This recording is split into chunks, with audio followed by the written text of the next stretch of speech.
The book I want to share with you this week is Miss Rumphius, written and illustrated by Barbara Cooney. The lupine lady lives in a small house overlooking the sea, and between the rocks around her house grow blue and purple and rose-colored flowers. The lupine lady is little and old, but she has not always been that way. I know, she is my great aunt, and she told me so. We hear how Alice's great aunt Miss Rumphius, as a young girl, painted in her grandfather's shop as he worked and created. He told her stories of his travels, and she wanted to be just like him. She wanted to grow up and go to faraway places and live by the sea. There is one thing more you must do, her grandfather replied when she tells him this. What is that? Asked Alice. You must do something to make the world more beautiful, said her grandfather. Alice left home and worked in a big city as a librarian. She traveled all over the world. Then finally she decided it was time to find a home by the sea.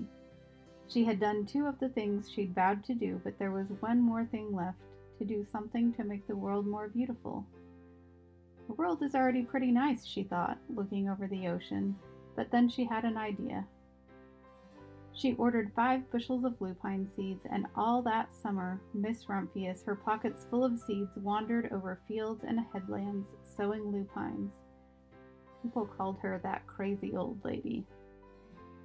But the next spring there were lupines everywhere, making the world a more beautiful place.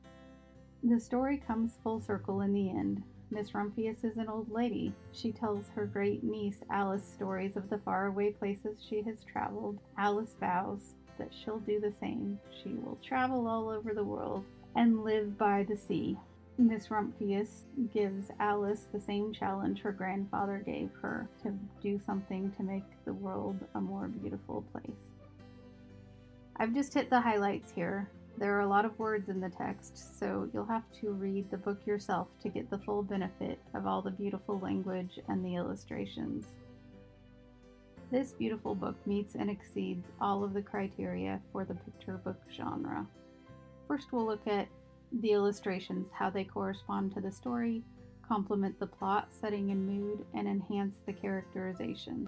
Barbara Cooney adds in lots of detail to her picture. In this passage you can see she talks about the grandfather making figureheads and drugstore Indians, and you can see all those details along with young Alice painting in his studio, just like it says in the text. Barbara Cooney, talking about her book Chanticleer and the Fox, said, "How many children will realize that every flower and grass in the book grew in Chaucer's time in England? How many children will know or care? Maybe not a single one. Still, I keep piling it on, detail after detail." So she was very deliberate in the detail in her illustrations. Here you can see the illustrations reflecting the mood when Miss Rumphius is ill and lonely. The colors are cool and blue. And then when she feels better, we have these soft, bright green colors representing springtime and life. Do both the text and the illustrations avoid stereotypes of race or sex? Miss Rumphius is a great character to break stereotypes. She becomes a librarian in a time when many women didn't have jobs, and she travels all over the world, also in a time when this was unusual. Barbara Cooney herself broke a lot of stereotypes. She had children, but she also put in 6-hour days at her desk, illustrating as many as half a dozen books a year. Will the plot appeal to children? I think children will enjoy seeing Miss Rumphius start off as a young girl who grows up and has adventures. What is the purpose for sharing this book with children?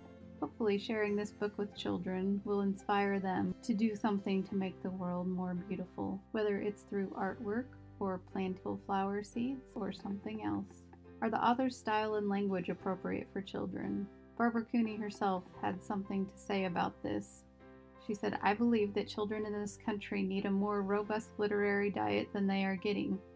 It does not hurt them to read about good and evil, love and hate, life and death. For myself, I will never talk down to or draw down to children."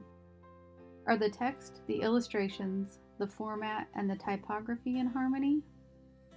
All of the elements of this book work together so well you can practically hear them singing. This page is a good example of how you read the text and then your eye goes to the road, which leads further into the illustration and winds around so you notice all the detail. Many people don't realize that Miss Rumphius is part of a sort of trilogy. Barbara Cooney says, "Of all the books I have done, Miss Rumphius, Island Boy, and Hattie and the Wild Waves are the closest to my heart.